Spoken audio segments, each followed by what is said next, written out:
Cooking apa? Hi, this is Cooking Appa. These are some fish ball which I homemade last night. What I did was yesterday one I actually make it into soups, fish ball soup. Today I quickly deep fry for a couple of minutes. Yeah, it becomes like this. Fried fish is a fried fish ball now, and I'm just going to make a very simple sweet and sour sauce to go with it. That's how simple it is to make some very healthy dinner at home. Sweet and sour sauce, start from tomato sauce. Give it some oil. Then we are going to put in few tablespoons of tomato sauce here. Always saute your tomato sauce. That's the only way you can get the beautiful reddish color out. Yeah.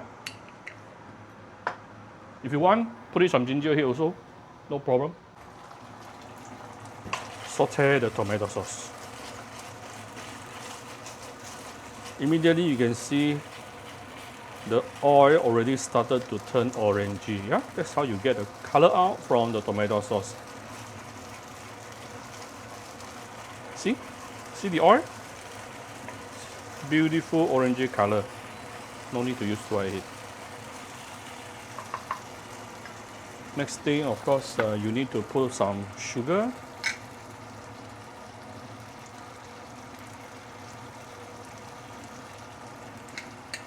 It's a sweet and sour sauce, okay?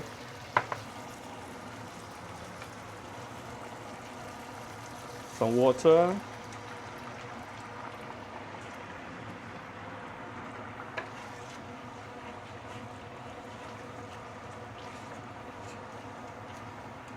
Make sure all the sugar is nicely well dissolved, yeah?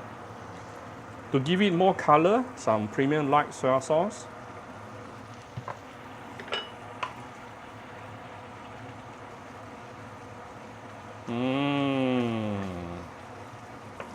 Is it thick enough? I think it's thick enough. Initially, I was thinking to add some cornstarch. No need. I think it's thick enough. Put in the deep fried fish ball, which is homemade fish ball. I mean, I have to admit it is not as spongy as outside, not as bouncy, but everything is natural. Yeah, it is made out of 100% natural ingredient. Real food. Recently, Appa learned a new word called real food. Then give it some white vinegar.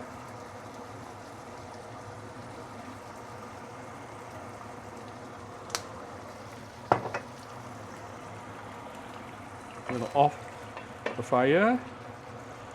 Give it the last few stir and it's basically done. So here's my very simple sweet and sour homemade fish ball. Yeah. If you like my video, do share my video on Facebook to your friends. Come to Cooking Appa Facebook page to click like and follow button. Follow Appa on Instagram and subscribe to Cooking Appa YouTube channel. Enjoy cooking and enjoy having dinner with your loved one. Thank you very much. Bye bye.